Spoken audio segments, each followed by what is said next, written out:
Tim here, and today I'm going to teach you the fastest methods to reading music. We're going to start out with the basics to catch everybody up, but then we're going to move quickly onto the more advanced strategies, deep dive into them so that you can master this once and for all. Here we have the staff, and as you can see there's actually a top staff and a bottom staff with lines and spaces on each one.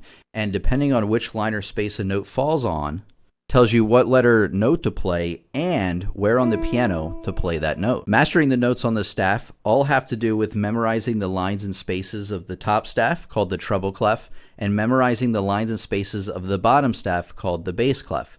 The lines of the treble clef from the bottom to the top are E, G, B, D, F, right here on the piano. The spaces of the treble clef spell the word face, and those notes are right here on the piano, F, A, C, E. Lines of the bass clef are G, B, D, F, A from the bottom to the top, and you start on this G down here, and those are the lines of the bass clef. The spaces of the bass clef are A, C, E, G, or all cows eat grass. And if you need more practice with these basics, I actually have a lesson called How to Read Music in One Easy Lesson that you're going to want to check out right after this one. And now that we've covered the basics, let's talk about our first advanced strategy, which is intervals, and then I'm going to teach you how to practice intervals right after. So just zooming into the treble clef for a second, an interval is the distance between two different notes. So if I have a note here, E, and then I have the next note, that is what we call a second, 1, 2. If I have a note, say E on the bottom, and the next note up is a G, that's a third, 1, 2, 3. If we go up one more note, that's a fourth, 1, 2, 3, 4. So you can probably figure out how that works by now. Now the whole thing about this and why this helps you read music much faster is that you want to first memorize the lines and spaces of each clef, like I told you, but then immediately after that, once you feel comfortable, you want to start looking at notes, not just in terms of what letter they are, but the distances in between them, and actually you can use this to figure out large groupings of notes very, very quickly. So when you're reading music, and remember this, is that you want to start out by reading individual notes, but eventually and quickly you want to move towards reading them in groups because you'll be able to read them that much faster. So I wrote out a cluster of notes, and you can probably figure out the bottom two notes because they're the first two in your lines of the treble clef, E and G. And I could also say, oh, there's a third there, right? It's pretty easy to check out. And now I see another third towards the top of this chord, right there. And so I know that there's a third down here, there's 4 notes in between them, and then there's a third up here, and then a second at top. And I can use that to figure out the notes. They might not sound so great, but trust me, in real music, this is going to come in handy big time. So I want to go into more detail into each of these intervals, and they work the same way for the treble clef and the bass clef. Just keep in mind, if you're using the bass clef, you're using the lines and spaces of the bass clef to go after. But I want to tell you this, pay attention, because visually you want to be able to pick out these intervals lightning quick. And I'll tell you right now, seconds are easy to pick out. They are so close together that they kind of like go side by side, and it's the only interval that does that. Everything else stacks nicely, right? So there we have a second, and no matter where on the keyboard or where on the staff, it looks the same, right? One note and then the very next note. Now there's one more thing I want you to keep in mind, that one of the notes is a space, the bottom note, and the top note is a line, so they don't match, space and line. And we're going to see that pattern come up actually just in another couple minutes, because there's a reason I told you that. And then if the bottom note is a line, the top one is a space. So no matter what, seconds do not match. Remember that. Thirds, on the other hand, do match, and they're very easy to pick out, right? They look like a stacked snowman. And then when we're moving in thirds on the piano, we're actually skipping every other note. So when you go from the lines of the treble clef, from bottom to the top, E, G, B, D, F, you're actually skipping up the piano in what? In thirds. Now keep in mind, these do match. And so what happens with that, and why I tell you that, is when we move up, they still match. We've just gone from line to line to space to space. It doesn't matter whether it starts on a line or a space. It can start on either one. It's just that when you have them here, they are stacked nice and evenly like so. And they do match. Next one's a fourth, and they don't match, right? The bottom one's a space, top one's a line. However, you know it's not a second, and why is that? There's a little bit too much space going on. Remember I said this, that a second really is that, right? Because you have to move them, you know, right next to each other. So it's a little further away. And there's a fourth. They don't match. And there should be a pattern you might be picking up on with what I say matches and doesn't match. But you're going to get it for sure when I teach you about the fifth. So they match, right? One's on a space. The top one's on a space. If we move it to a line, guess what's going to happen? Boom. Let me move my mic a little bit. Boom. That one has moved to a line. So they do match no matter what. So there's a pattern here, and you may be able to pick it out. And the pattern is that whenever you have an odd number interval, like 3, 5, 7, or even 9, which you don't see it too often, but it does happen, they will match no matter what. So visually, you can go, oh, they match. And what does that mean? What does it mean? Tell me. Tell me through the screen. You can't, I know. It's okay. It means that it's an odd number interval and they do match. If they don't match, guess what that means? Guess. Well, you don't have to guess too much. It means that they are an even number interval. So if I give you this interval right here, even or odd, you know it's even right off the bat because they don't match. Remember, odd numbers do match. Even numbers don't. It's kind of the opposite of what you might think. By the way, what interval is this? Well, it's even, right? And they're not super close together, a little further apart. So obviously that is a fourth. So the first thing you want to do when you see an interval, ask yourself, does it match? And let's say it does match. What does that mean? That means you have an odd number interval. And then what I want you to do, once you decide it's odd, let's write an odd number interval. Let's just do it down here. Then you want to ask yourself, is it 3, 5, that has kind of a space in between, 7, which has a bigger space, or is it like the whole staff? If it's the entire staff from line to line, that's actually a ninth. And an octave, which is from E to E, you would think, oh, they match for sure. It's the same note. But no, on the staff, they do not match. Remember that. Okay, so when we're learning music, it's not good enough to just learn something and then move on right away. We need to practice it, right? You need to know this stuff like the back of your hand. So let's practice it together and see and test how well you know your intervals. So what I want you to do is go to musictheory.net and click on exercises. And then what I want you to do is not note identification. We did that in an earlier video. We're going to do the interval identification. Now, this is very important. You want to customize the exercise. However, one thing I do want to point out, because other people have brought this up to me in other lessons, and they asked one question. Tim, what about major and minor intervals? Because on the piano, there's actually a major second and a minor second. And we're not going to get super into that today. But what I want to tell you is when you are visually looking these things at the way I want you to look at them, for example, this interval up here, they are smashed together. They are super close. Now, one has a sharp, the other one doesn't, but don't worry about that.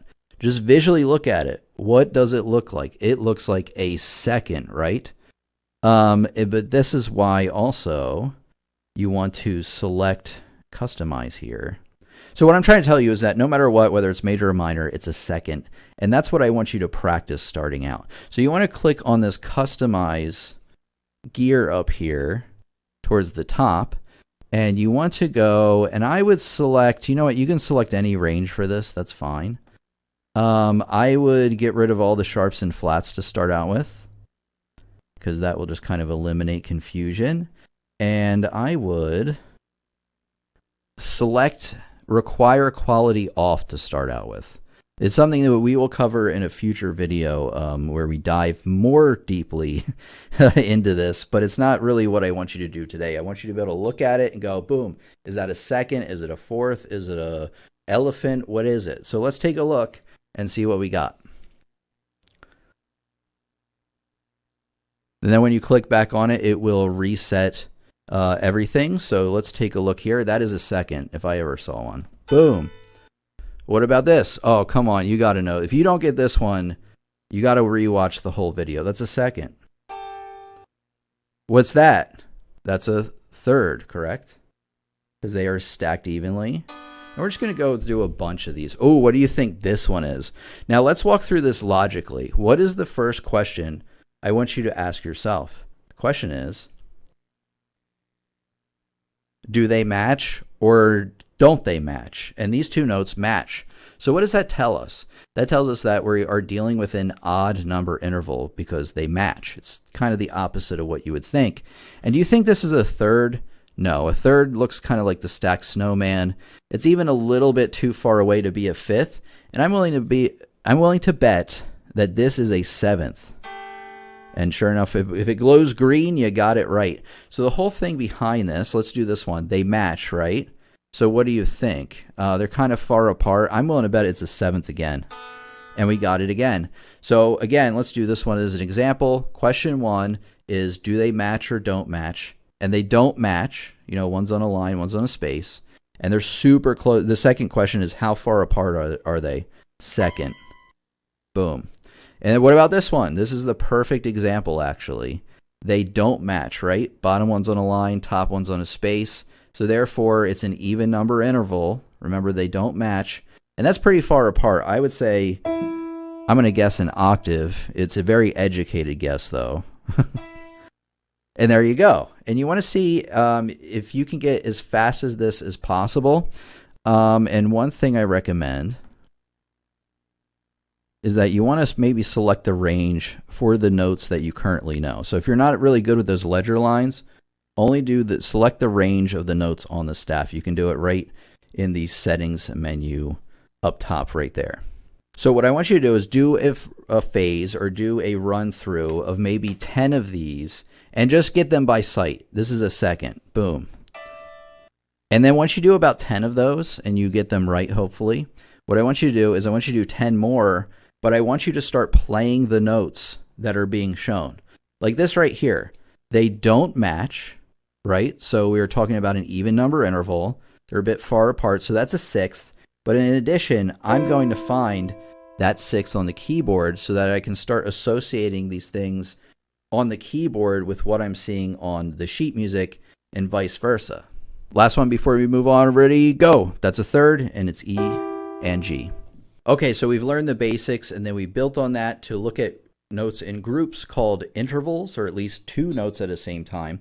Now, what happens if we start stacking notes on top of one another? And these form what we call chords, and you've probably seen these in your pieces a lot. We're going to focus in on the bass clef this time. Remember, lines are G, B, D, F, A from bottom to top. Spaces are A, C, E, G, just to make sure we're on the right place. So right here we have the note C, E, G, right? The spaces of the bass clef, starting from the second space. And we play them all at the same time. We have a chord. And there's a number of chords you probably want to be aware of that we're going to go over when we hit ear training. But they are major, minor, and diminished, and augmented. Now, at first, what I would try to do, by sound, hear the difference between major or minor, because major sounds nice, bright, and happy, and minor does not. It sounds sad. So, if I play, say, this chord, does it sound happy or sad? Well, let me play the opposite of that. So this is what I played. And here's the opposite one. Ooh, did you hear how that brightened up? So the first one I played was minor, sadder, and then brighter. Like I said, we'll cover that, but you do want to know the basic sound between major and minor. Now let's build on that. Looking at chords and being able to identify them by sight. Boom, C major. Got it, lightning quick is really what you want to build to. Because like I said in the beginning, you want to start out looking at notes individually, then build on looking at intervals, comparing two notes to each other. And then guess what? When you learn your chords and scales and all the stuff I'm going to mention now, it's another way to look at groups in bigger groups. And that's really where you want to go. The enlightenment I can't talk today, enlightenment meme where it starts out the guy's like realizes something, and as he realizes it more and more, he becomes enlightened. Well, looking at notes in groups is like the final form of the meme enlightenment thing. I'll see if I can find it and post it here. This type of chord, see how it's stacked evenly like a snowman? That is what we call a root position chord. And what that tells you is the root or name of the chord, C, is on the bottom. Say I took the bottom note out of the chord, this one, and I moved it to the top and played it again. I have the same three notes, C, E, and G, but now I put it into what it's called first inversion. So we have root position, and then we have inverted it by changing up the order of the notes. You can even invert it again by taking out the bottom note, moving it up an octave, and that's what we would call second inversion. And then if you invert it one more time, what happens? We're back to root position. We're just now an octave higher than where we started. Right there. So what I want you to do is grab these by sight. This is root position. If it's in first inversion, it's going to have a gap towards the top of the chord. See how there's that open space? If you invert it again, there's a gap towards the bottom of the chord. So you know that that's second inversion. And then if it's evenly stacked, root position. So when it comes to chords, you don't have to get too crazy with it right away. But what I want you to do is ask yourself, is it in root position? And then ask yourself what the root is. Hint, it's on the bottom. So if you have G major, your root is G, right? And then ask yourself, if there's a space in the chord, is it towards the bottom of the chord or the top of the chord? Because if it's at the top of the chord, it's first inversion. Towards the bottom of the chord, it's second inversion. And you're like, oh man, I don't know if I can, keep track of this. We should practice this, right? Let's do it. Okay, we're going to do some chord practice together. I wrote a few measures out here in the treble clef. And I have a few questions for you. So the first chord we have here is, what type of chord? Is it root position, first inversion, or second inversion? And you should know instantly by looking at it that it's root position. And what is the name of this chord? Well, it's on the bottom. So E is the bottom note here. So you have E, G sharp, B. And then the second question I have for you, is that a major or a minor chord? And I would say it sounds pretty major, right? Because that would be minor. So here we have, what chord is this called? This one, E major in root position. That's the correct name for it. Now, what about this one? This chord right here. There's one thing I want you to be careful with this chord, and it is that the G is on the bottom. See that? But remember, we had a G sharp earlier in the measure. So if you don't know, sharps carry over. Like if you have a G sharp earlier on in the measure, it affects all of the G's in that measure if it doesn't tell you otherwise. So if this one has a G sharp in the middle, this bottom note here is still G sharp. So just keep in mind we're going from this, and then the second chord is this. You still have the G sharp in there. Just like that. And what happened? Well, we did some kind of inversion, right? So the second chord's in an inversion. And now is the space towards the bottom of the chord or the top? It's towards the top. So it's first inversion. Here we have two more chords. We're not looking over there yet. And let's figure out this chord right here. Is it root position? No, we know that right away, right? Is it first inversion where the space is towards the top of the chord? Yes. In fact, it is. Now, you may be saying, well, if it's not in root position, how do I figure out what the root of the chord is, right? Well, in a first inversion chord, remember, what you do is you start with root position, and you take out the bottom note and move it up. So the root in a first inversion chord, remember this well, is actually at the top. And if you got confused by that and you still are looking for a way to figure this out quickly, what the root is, you don't remember that it's at the top, what you do is you just keep inverting the chord until you have stacked thirds, right? Because that's the snowman effect that we saw. And the root then will be on the bottom. So if I start here, I'm like, okay, that's not evenly spaced. We still got a bigger space there. Oh, those are evenly spaced. F is going to be on the bottom. So we've played an F major chord first in first inversion, and then actually this one up here is root position. It's just an octave above. And how do I know it's root position? Because they're evenly stacked. And the bottom note's an F, which would tell me that's an F chord, not necessarily root position. You get the idea. Let's look at this next one. So we have two more chords. These are the last two we'll do, and then we'll move on. First one here, root position. What is the bottom letter of the note? Well, I didn't teach you that today, but that is a D. Again, if you need more practice, because I really did run through the basics awfully quickly today. So if you're like, I need more practice on the basics because I don't quite understand some of this other stuff or where some of these notes are, that's totally fine. Again, you want to watch, and I'll link it to you in the description, a video I put out recently called How to Read Music in One Easy Lesson. That's really going to go into more detail about the very basics. But let's continue. So we have a D major chord down here. I shouldn't have told you it was major, but I already did. And then we have this chord over here with a larger space towards the bottom of the chord. Right there. And that has to be second inversion. So we took root position. We kind of skipped first inversion. And then the second one is second inversion right there. And chords, again, is just another way of looking at notes in groups. Just we're looking at them stacked together in larger groups than compared to like an interval, which was just two notes. Here's another thing I want you to become extremely familiar with. And again, the focus of today is just grabbing these by sight. I'm not going to ask you to memorize all the major and minor scales, although I actually kind of would ask you to do that. Let me bring something up really quick. Let me grab this. So I just actually want to talk a second real quick. So this is a scale up here, and it's just another grouping of notes you want to be aware of.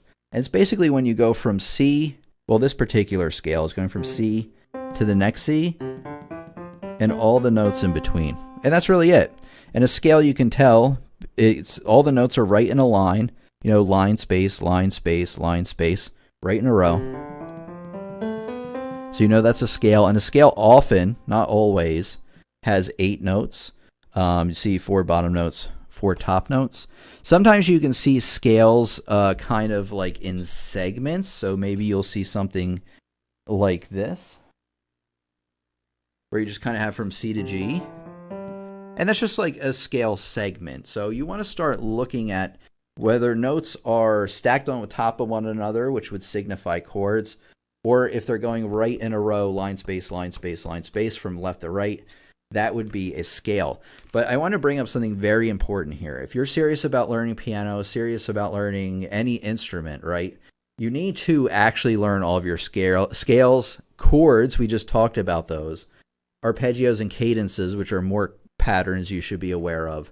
And they're all in this book, and you want to start learning them through this book. I don't want to talk about it too much right now, but I want to tell you right now that by mastering all of your scales, it really gives you a better idea on the layout of the keyboard. And like, for example, if a piece is in the key of G, it's going to use the G scale basically. And what does that tell you exactly? Well, it tells you that in that key that's in G major, you have the following notes: G, A, B, C, D, E, F sharp, G. Those are the notes that exist within that piece. And if you're familiar with the scale, you immediately know the layout of a lot of the notes that you're going to be finding. Also, if you're in the key of G, you're going to see a lot of G chords. So knowing those chords and their inversions really does help. Now that we've learned the basics, and then we build on that looking at 2 notes interacting with each other called what? It's called an interval. And then we build on that to look at chords, and then we build on that to look at scales. But now I want to put it to the test. We're going to take a look at a piece of sheet music together, and we're going to kind of dissect it, picking out each of these little things that I've been teaching you. And you want to start looking at your music this way. Okay, this is the sonata in G. Sorry. Okay, this is Sonata 16 in C major by Mozart, this one. A lot of people should know that one, but let's take a look at the notes that we have here. and see if we can pick out some of the things that we said. Now let's take a look at the first right-hand notes that we have. And let me play the notes and see if you can see a pattern between them. So you have C, E, G. Notice how we started from the space, the third space up on the treble clef here, and then we just moved up a space. And what is that called when we skip every other note, space to space? We call that a third, right? And here we're skipping another third from E to G. And right away, if I can, analyze this, look at the intervals, it just gives my brain a lot more information to go on to figure out what these notes are. And let's just move forward a little bit and talk about these notes right here. So all the examples we've been looking at before with the intervals, they were stacked on top of one another, played at the same time, and we call that harmony. However, we have them melodically now, where we're actually playing the intervals one at a time. And let's just take a look at these two notes to figure out what the interval is. Well, you have a note. You have the very next note. You could say that those would smash on top of each other if they were played at the same time. Oh, look, a second. You go up a second and down a second. So use those little details to give yourself more information. The left hand is a repeated pattern. Let's see if you can figure it out. It might sound familiar. What if I played all these notes at the same time? Oh, that should sound familiar. What is that? That's a major chord. And actually, not just any major chord. It's an evenly stacked major chord, which tells you that it's in root position.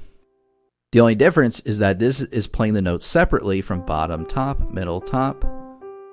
But the outline of the chord is still there. So once again, if you're familiar with that chord, you can figure out those notes much more quickly. Guess what else we have, guys? Well, look at this. What is this? It's a string of notes. It's in the right hand here.